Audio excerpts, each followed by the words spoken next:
Hi, and welcome to the July edition of the glassBYTEs.com newscast, sponsored by AGRR magazine. I'm Penny Stacy, editor of AGRR. And I'm Holly Biller, vice president of our video services department. Today we're going to bring you the month's top stories. Safelite AutoGlass recently opened its largest distribution center in the world in Ontario, California. The massive facility covers 282,000 square feet and will serve as a hub for all of the company's warehouses west of the Mississippi.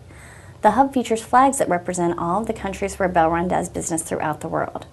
The warehouse can hold 130,000 glass units and ultimately will send 1 million units per year through the distribution chain. Safelite predicts the center will handle 2.5 times that amount of glass by 2013. Safelite has worked to make the distribution center green. Among its green elements are skylights throughout the warehouse, which, on a sunny day, provide bright lighting throughout the area. Likewise, the lights in the building work on motion sensors. If there's no one working near or under them, they remain off. The company held a grand opening event on July 15th.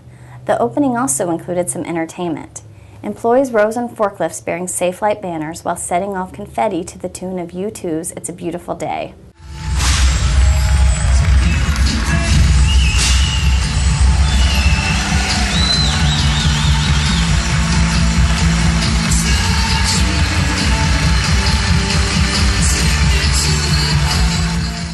Sounds like an impressive event. It must have been quite the opening. It really was. While at the event, AGRR magazine spoke exclusively with Belron Chief Executive Officer Gary Lubner, who saw the location for the first time that day.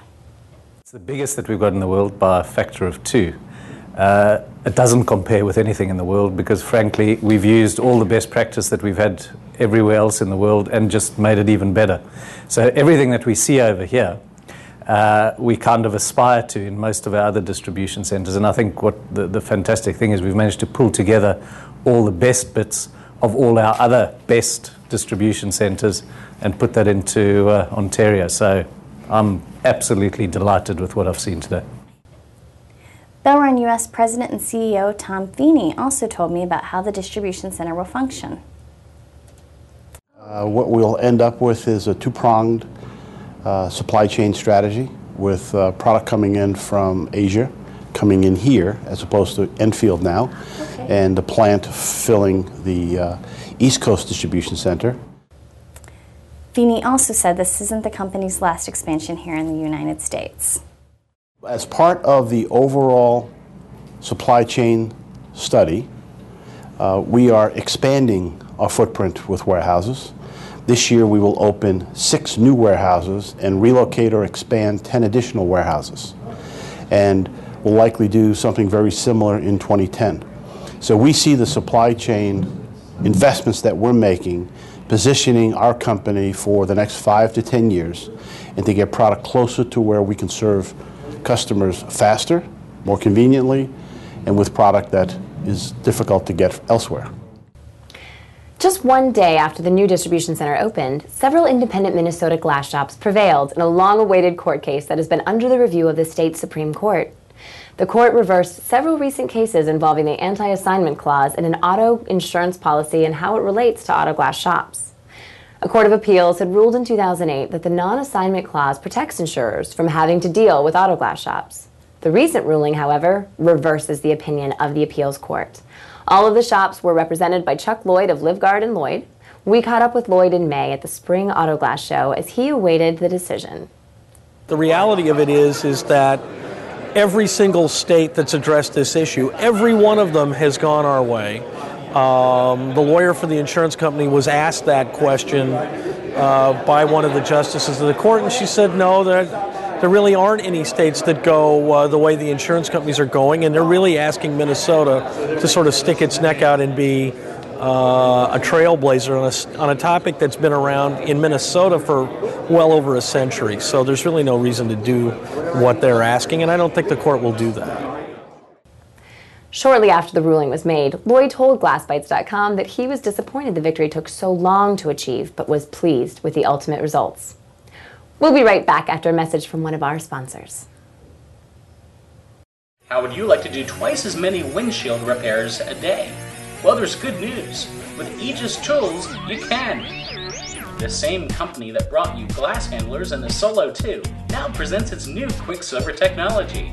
Quicksilver uses dry vacuum and hydraulic pressure to repair brakes in as little as 5 minutes. And it works with an Aegis Pro Series repair fixture in any Aegis pump, so there's no need to purchase a new kit.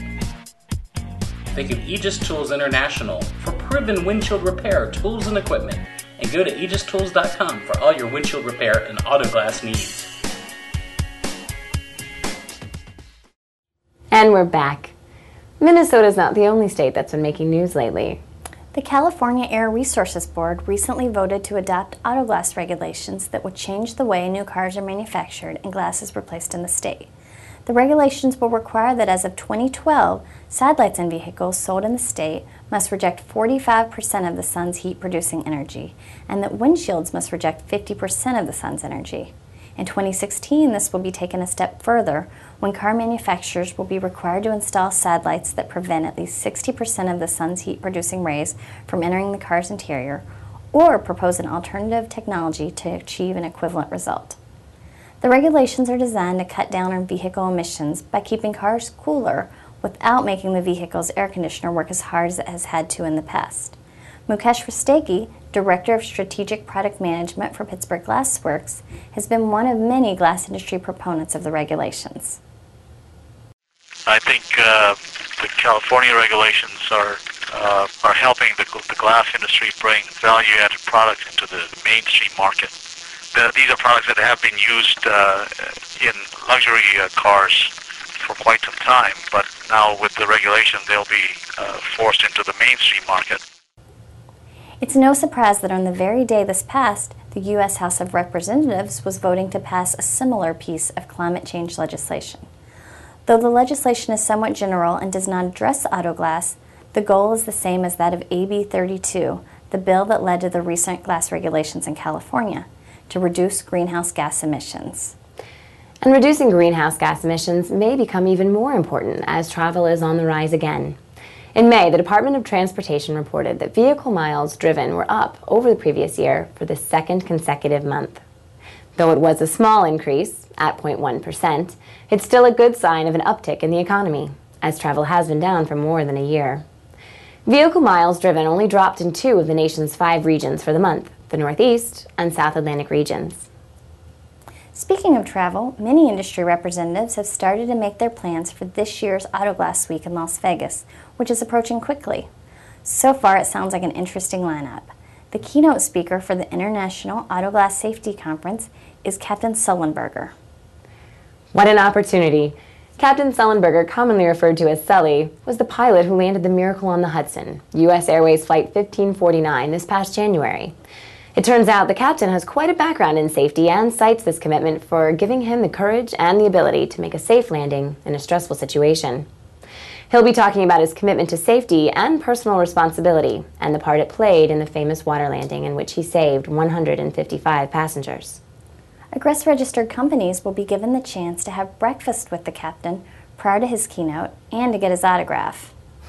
How incredible that will be for those attendees. I'm excited about the conference and AutoGlass Week as a whole. November 4th through 7th can't come soon enough.